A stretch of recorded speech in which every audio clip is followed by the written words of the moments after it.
11 ತಿಂಗಳಾದರೂ ಉದ್ಘಾಟನೆಯಾಗದ ಕಲಬುರಗಿ ಮಾರುಕಟ್ಟೆ 28 ಕೋಟಿ ರೂಪಾಯಿ ವೆಚ್ಚದ ಮಾರುಕಟ್ಟೆಗೆ ಉದ್ಘಾಟನೆ ಭಾಗ್ಯವೇ ಇಲ್ಲ.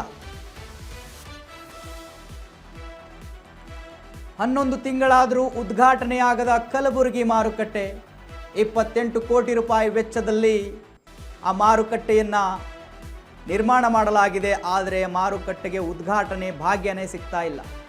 ಕಲಬುರಗಿ ನಗರದ MS ಕೆಮಿಲ್ ರಸ್ತೆಯಲ್ಲಿರುವ ಮಾರ್ಕೆಟ್ ಇದು.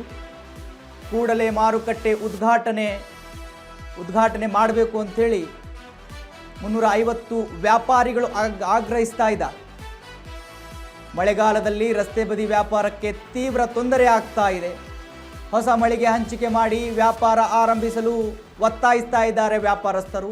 ಮಾರುಕಟ್ಟೆಯಲ್ಲಿ ವ್ಯಾಪಾರ ಆರಂಭ ಏನು ಆಗಬೇಕು ಅಂಥೇಳಿ ವ್ಯಾಪಾರಿಗಳು ಒತ್ತಾಯ ಮಾಡ್ತಾ ಇದ್ದಾರೆ. ನೋಡಿ, 28 ಕೋಟಿ ರೂಪಾಯಿ ವೆಚ್ಚದಲ್ಲಿ ಆ ಒಂದು ಮಾರುಕಟ್ಟೆಯನ್ನು ನಿರ್ಮಾಣ ಮಾಡಲಾಗಿದೆ, ವ್ಯಾಪಾರಸ್ಥರಿಗೆ ಅನುಕೂಲ ಆಗಬೇಕು ಅಂತ ಹೇಳಿ. ಬಟ್ ಅದು ಉದ್ಘಾಟನೆ ಆಗ್ತಾ ಇಲ್ಲ.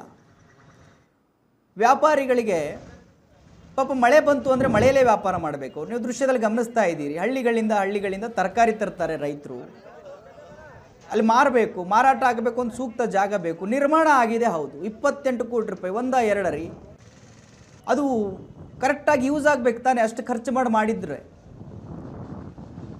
ಆ ದುಡ್ಡನ್ನು ಅಷ್ಟು ಖರ್ಚು ಮಾಡಿದಾಗ ಅದು ವ್ಯಾಪಾರಸ್ಥರಿಗೆ ಮತ್ತು ಜನಗಳಿಗೆ ಅನುಕೂಲ ಆದರೆ ಅದಕ್ಕೊಂದು ಅರ್ಥ ಸಿಗುತ್ತೆ. ನೀವು ಅಷ್ಟು ಖರ್ಚು ಮಾಡಿ ಕಟ್ಟಿದ್ದಕ್ಕೂ ಕೂಡ ಉದ್ಘಾಟನೆ ಆಗ್ತಾ ಇಲ್ಲ ಅಂತ ಹೇಳಿದ್ರೆ ಇದನ್ನು ಸಂಬಂಧಪಟ್ಟ ಇಲಾಖೆ ಅಥವಾ ಅಧಿಕಾರಿಗಳು ಗಮನಿಸಬೇಕು. ಬೇಗ ಉದ್ಘಾಟನೆ ಮಾಡಿಕೊಡ್ಬೇಕು ರೈತರಿಗೆ.